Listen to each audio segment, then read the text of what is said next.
नमस्कार, मैं संदीप नौखवाल। इस वीडियो को ज़्यादा से ज़्यादा लाइक एंड शेयर कीजिए। चैनल को सब्सक्राइब फॉलो नहीं किया है तो कर लीजिए, क्योंकि आज एक ऐसी बात आपको बताने जा रहा हूं जो आपको सोचने पर मजबूर कर देगी। बड़े बड़े नेता, चाहे वो भाजपा पार्टी से हो, चाहे कांग्रेस से हो, चाहे कोई भी नेता हो, बड़ी बड़ी रैलियां करते हैं।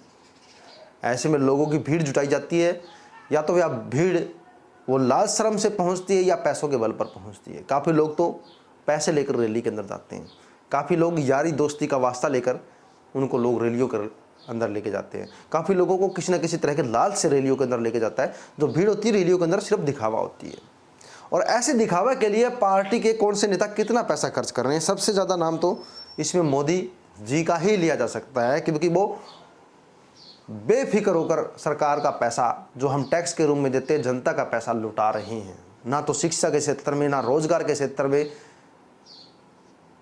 जब देश पर कोई आपत्ति आती है तो एक रिलीफ फंड बना दिया जाता है और जनता से पैसे लिए जाते हैं चंदा के तौर पर। लेकिन जब चुनाव आता है तो वो पैसा किस प्रकार से लुटाया जाता है, मैं आज आपको बता देता हूं।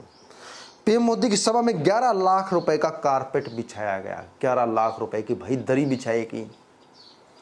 एक सभा पर 45 लाख रुपए खर्च हुए। मोदी जी जहां पर भी जाते हैं, सभा करते हैं, मोटे मोटे तौर पर उस सभा पर 45 लाख रुपए खर्च होते हैं, मोटे मोटे तौर पर। अगर पूरा आंकड़ा लगाए तो मोदी जी की एक सभा पर जो खर्चा 1 करोड़ रुपए तक पहुंच जाता है। तो देखिए मोदी जी कितनी जनसभाएं, मेरे हिसाब से इस चुनाव के अंदर मोदी जी कम से कम तो 100 जनसभाएं तो करेगी, यानी 100 करोड़ रुपए आप वेस्ट कर देंगे।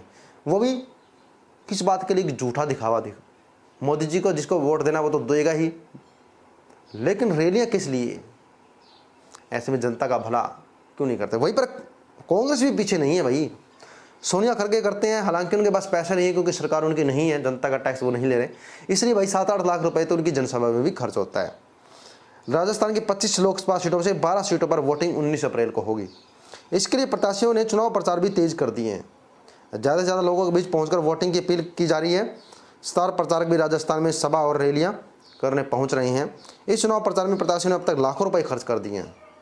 इसका लेखा हाल में प्रत्याशियों ने चुनाव आयोग को दिया है। रोड शो पर 76 लाख रुपए से ज़्यादा खर्च प्रत्याशियों ने कर दिया। यानी एक प्रत्याशी कितना पैसा खर्च कर रहा है वो भी आपको बताता हूँ। एक प्रत्याशी कम से कम 1 करोड़ रुपया खर्च कर रहा है। 530 सीटें भारत के अंदर है, 530 करोड़ तो ऐसे ही खर्च हो गए। यानी चुनाव पर कितना पैसा खर्च हो रहा है। ऐसे में जनता का कितना भला हो सकता है, मैं आपको ये भी बता सकता हूँ। रक्षा मंत्री की सभा पर केवल 1.85 लाख रुपए खर्च हो रहे हैं। राव ने क्या सबसे ज़्यादा खर्च, यानी अलग अलग नेता अलग अलग खर्चा कर रहे हैं। वहीं पर आप देख सकते हैं भैया राजस्थान के अंदर तो बीजेपी सरकार और किस प्रकार से कितना पैसा खर्च किया जा रहा है। यहाँ पर जो है सबसे ज़्यादा पैसा खर्च भाजपा के नेता कर रहे हैं। राजस्थान की बात की जाए तो अनिल चोपड़ा जो कांग्रेस के उम्मीदवार 34 लाख रुपए अब तक खर्च कर दिए चुनाव में, और 60 लाख रुपए उनके अपोजिशन यानी राजेंद्र सिंह ने खर्च कर दिए। यानी डबल खर्चा बढ़ता जा रहा है। सबसे कम खर्चा जयपुर शहर से प्रताप सिंह ने किया 10 लाख रुपए, वहीं पर मंजू शर्मा ने 50 लाख रुपए खर्च कर दिए। ये प्रत्याशियों का खर्चा है। ऐसे में अगर लिस्ट बताने लगूँगा तो काफ़ी समय लग जाएगा। तो मेरा साफ साफ इशारा यही है कि भैया किस प्रकार से नेता जनता को लूट रहे हैं। आखिर लूटने का मौका क्यों मिल रहा है किसी नेता को? ये जनता की ही कमी है। चुनाव प्रचार करने की जरूरत पड़ रही है। चुनाव प्रचार का माध्यम चुनाव आयोग को और तरीके से करना चाहिए, डिजिटल तरीके से। रैलियां वगैरह बंद होनी चाहिए, क्योंकि रैलियां के अंदर झूठी भीड़ होती है। घर घर जाकर नेता प्रचार करें, घर घर जाकर वोट मांगे नेता।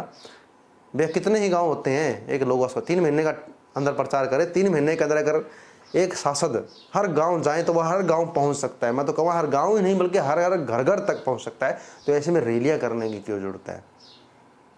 ये पैसा कोई भलाई के कार्य में खर्च होना चाहिए। जब भलाई का कार्य करने की नौबत आती है देश पर, तो उस टाइम आप चंदा मांगने लगते हैं, उस टाइम आप रिलीफ फंड बना देते हैं। मैं इन चीज़ों को गलत मानता हूँ। आप क्या सोचते हैं? कमेंट करें। ज़्यादा नहीं बोलना चाहूँगा, ज़्यादा पब्लिक बोलेगी तो पब्लिक कमेंट जरूर करें। बने रहिएगा HBN 24 न्यूज़ के साथ। जय हिंद साथियों।